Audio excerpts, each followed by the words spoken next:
Punya skill multi talent tapi kok masih aja kismin atau susah banget cari cuan. Kok bisa ya? Padahal skillnya banyak, segala tahu dan masih aja kekurangan lahan pekerjaan. Nah, ini bakal kita bahas karena akan punya sedikit cerita buat teman-teman semua.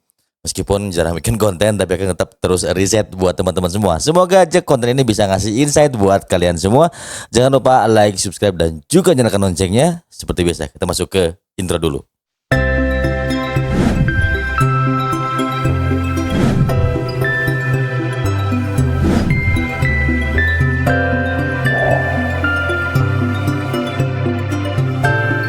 Assalamualaikum warahmatullahi wabarakatuh.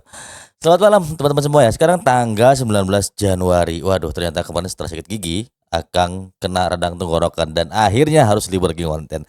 Nah, karena sambil kemarin istirahat di rumah Akang coba scroll-scroll. Ada orang yang punya skillnya multi talent ya. Jadi bisa segala hal tapi kok susah banget cari cuan. Apa sih penyebabnya? Ketika orang punya skill tapi kok susah dapetin cuan. Nah, ini pun pernah terjadi dengan Akang. Jadi ketika kita punya skill yang cukup banyak, ini malah menjerumuskan kita. Kok bisa ya? Bisa banget. Dan ada beberapa poin yang mungkin ini bisa jadi insight buat kalian semua. Nah, di awal tahun 2025 ini banyak banget orang yang bikin resolusi. Ada yang pengen ngurangin berat badan, ada yang pengen nambahin lagi cuan, ada juga yang pengen nambah juga skillnya. Tapi tahu nggak bahwa ketika kalau kalian tuh terlalu banyak skill yang dimiliki itu seringkali kita terjerumus. Kenapa terjerumus seperti itu? Yang pertama pengalaman Akang. Ketika Akang pernah menjadi seorang jasa kontraktor ya di bidang peredam suara. Jadi Akang tuh dulu pernah menjadi seorang kontraktor di bidang peredam suara. Nah saat itu skill Akang tuh cuma di situ-situ doang. Nah, ketika upgrade skill naik ke bidang retail hanya 2 skillnya. Itu masih bisa dikerjakan. Setiap orang pasti bisa mengerjakan bisnisnya di 2 cabang sekaligus. Tapi percaya nggak? Kalau kamu misalnya punya 6 skill sekaligus, itu biasanya bikin kamu susah untuk konsisten. Nah, ini penyebabnya ketika kalian misalnya punya skill banyak dan kemudian terdistract oleh apa? Oleh sesuatu hal yang mungkin menurut kamu tuh bisa menghasilkan cuan besar, tapi ternyata kenyataannya ketika dicoba, jah boro-boro besar, yang ada malah ngancurin apa yang sudah kalian bangun. Nah, ini terjadi sekali dengan Akang.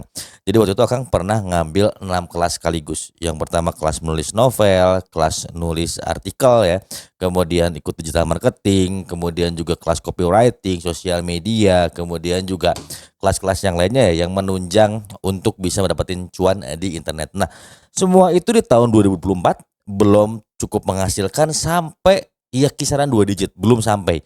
Kenapa? Ternyata setelah ditelusuri, setelah diamati, ternyata kita terlalu terdistract. Contoh misalnya ketika Akang ikut kelas digital marketing nih. Kalau kita seriusin ya prakteknya di sana pasti kita bakal ngasilin cuan. Tetapi di sini ada sebuah kelemahan yaitu kita butuh yang namanya modal.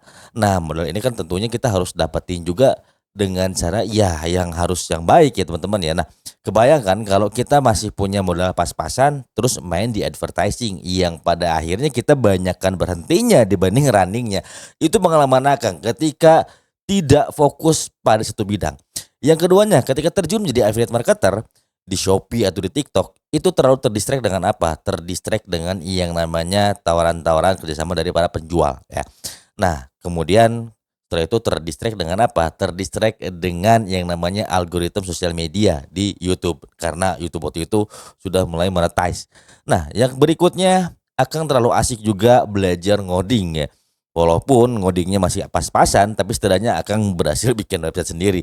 Nah, untuk 4 skill ini aja bikin Akang bingung. Dan akhirnya nggak ketemu tuh, kira-kira itu yang mana sih yang bisa menghasilkan? Padahal sebetulnya dari keempat skill ini bisa banget ngasilin semuanya. Nah, ketika Akang analisis kekurangan dalam diri Akang, oh iya, harus ngambil keputusan mana yang mau dijalanin terlebih dahulu. Contoh misalnya Akang sekarang lebih fokus di YouTube dan kemudian Akang fokus di nulis novel lagi. Kenapa? Kan nulis novel Akang sudah pernah menghasilkan. Akang rewind lagi ke belakang. Kira-kira yang bisa menghasilkan diseriusi dan kemudian diperdalam lagi sehingga menghasilkan karya yang lebih cantik itu bisa kita jalanin lagi. Jadi nggak perlu start from zero. Kebayang dong kalau misalnya Akang terlalu fokus digital marketing, berarti Akang start from zero. Akang harus ngumpulin modal yang cukup banyak. Nah, kalau kita balik lagi, kalau kita sudah pernah berhasil dalam satu skill, contoh misalnya Akang waktu itu pernah ambil kelas nulis novel ya dari salah seorang kreator di YouTube, itu biayanya masih murah banget di harga 25.000. Nah, ketika Akang rewind lagi ke belakang tahun 2025, apa sih yang harus saya lakukan supaya ada bidang yang bisa diseriusi. Nah, ternyata Akang putuskan ambil di YouTube aja deh sama di nulis novel. Nah, ketika Akang ikut kelasnya Raditya Dika, ternyata ada banyak hal yang belum Akang tahu dan akhirnya Akang coba sekarang nulis lagi meskipun masih di novel online. Rencananya ke depan emang pingin banget tuh lempar ke penerbit atau mungkin bikin indie ya teman-teman ya, buku jual buku sendiri tanpa lewat apa namanya media penerbit ya teman-teman ya. Tetapi di sini yang akan dapatkan hikmahnya adalah kalau kamu mau mendapatkan cuan yang lebih besar, perdalam satu skill atau dua skill yang sudah menghasilkan. Ketika kamu belum menghasilkan di salah satu skill, itu layaknya kita coba trial and error. Apa sih kelemahannya, apa sih kekurangannya? Karena seringkali kita mudah terdistract. Orang ramai di TikTok pindah ke TikTok, orang ramai di Shopee pindah ke Shopee, orang ramai jualan di YouTube pindah ke YouTube. Itu yang terjadi. Nah, Kang pun sama mengalami hal itu. Nah, oleh karena itu kalau kita misalnya ingin konsisten, ingin ketemu yang namanya intisari ya, yang namanya konsistensi is the key, itu nggak cukup kita konsisten berbuat kesalahan. Karena kalau kita mempertahankan kesalahan, itu pun konsisten, yaitu konsisten berbuat salah.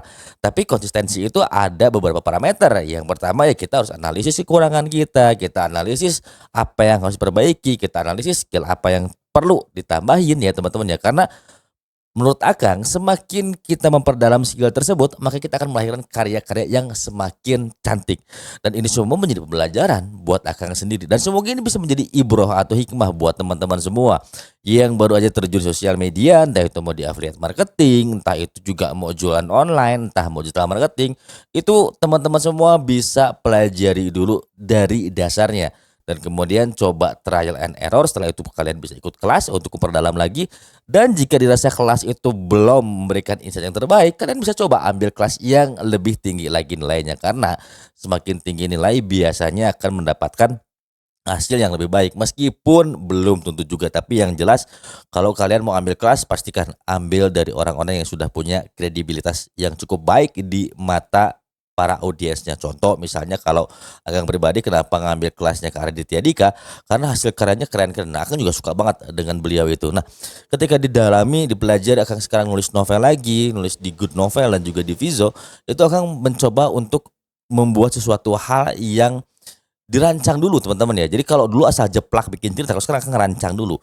Akan ngerancang dulu kegelisahannya mulai dari mana, kemudian konfliknya apa, kemudian setupnya seperti apa, lalu penyelesaian seperti apa, lalu karakternya seperti apa. Nah, semakin diperdalam lagi, semakin banyak latihan dengan mulai menuliskan ide-ide yang tercetus dalam pikiran, itu bisa membuat kita lebih apa ya, lebih terupgrade lagi skillnya. Kebayang dong kalau misalnya kita asal jeplak gitu doang, sama mau dimanapun. Kalian mau jadi affiliate marketing di TikTok, di Shopee, sama aja. Apapun yang kalian kerjakan selama skill itu diperdalam, pasti akan menghasilkan sesuatu hal yang baik. Jadi buat teman-teman semua, hati-hati. Kalau kalian ngerasa punya talent cukup banyak, jangan cuma bluffing, tapi kalian juga harus praktek. Ketika sudah praktek, jangan lupa perdalam. Dan jangan serakah juga, pengen dapetin cuan dengan cara cepat. Karena tidak pernah ada cara cepat untuk menjadi kaya. Yang ada adalah nikmati prosesnya. Sedikit aja kontennya, nggak panjang-panjang. Next kita akan bahas apa lagi nih? Boleh tinggalkan jejak di kolom komentar. Jangan lupa like, subscribe, dan juga nyalakan loncengnya. See you in the next video. Wassalamualaikum warahmatullahi wabarakatuh.